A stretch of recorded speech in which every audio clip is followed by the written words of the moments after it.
कण्व आश्रम को विश्व पटल पर लाने की हमारी प्राथमिकता, सांसद।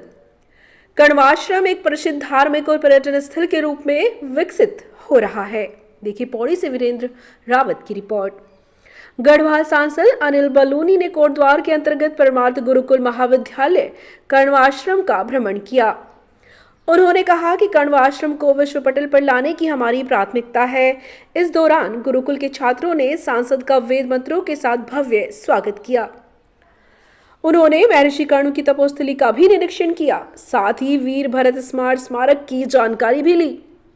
सांसद ने गुरुकुल महाविद्यालय कण्व आश्रम के भ्रमण के दौरान कहा कि कण्व आश्रम मालिनी नदी के तट पर स्थित एक प्राचीन और पवित्र स्थल है।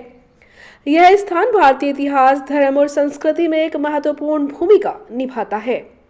महर्षि कण्व की तपोभूमि के रूप में प्रसिद्ध यह आश्रम अनेक पौराणिक कथाओं और ऐतिहासिक घटनाओं का साक्षी रहा है। इस पावन भूमि पर भरत का जन्म हुआ, जिनके नाम पर हमारे देश का नाम भारत पड़ा है। उन्होंने कहा कि ऋषि कण्व का यह आश्रम उस समय शिक्षा, साधना और वेद विज्ञान का प्रमुख केंद्र था और अनेक ऋषि मुनियों ने यहाँ ज्ञान अर्जित किया और धर्म एवं संस्कृति को समृद्ध किया।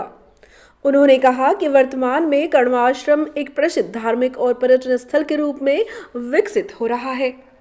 आश्रम में अनेक श्रद्धालु, पर्यटक और इतिहास प्रेमी आते हैं, जो इस स्थान की सांस्कृतिक और धार्मिक महत्ता से प्रभावित होते हैं।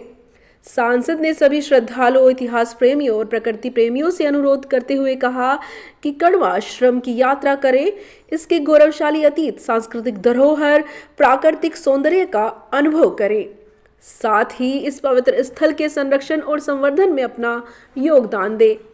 सांसद ने जिलाधिकारी को निर्देश दिए हैं कि कण्व आश्रम से संबंधित जो भी जानकारी हमारे ग्रंथों पर लिखी हुई है, उनके संपूर्ण दस्तावेज उपलब्ध कराएं।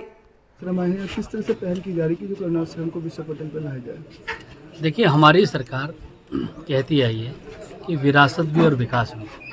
और आपको ये जानकर आप जहाँ पर हैं बड़ी प्रसन्नता होगी कि यह कहा जाता है कि यहाँ पर ऋषि कण्व का आश्रम था, जहाँ अभिज्ञान शकुंतलम हुआ था और जहाँ राजा भरत का जन्म हुआ था।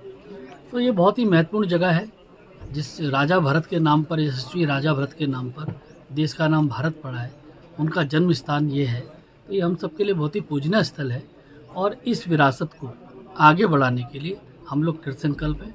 आने वाले समय में यहाँ पर एक भव्य स्मारक बनना, यहाँ पर पूरे दुनिया के लोगों को देखना कि राजा भरत कहाँ पैदा हुए थे, उसका हम लोग व्यवस्था बना रहे हैं। और आप देखिएगा आने वाले समय में ये पूरे देश के लिए और पूरी दुनिया के लोगों के लिए एक दर्शनीय स्थल होगा और इसका विकास हम लोग करेंगे।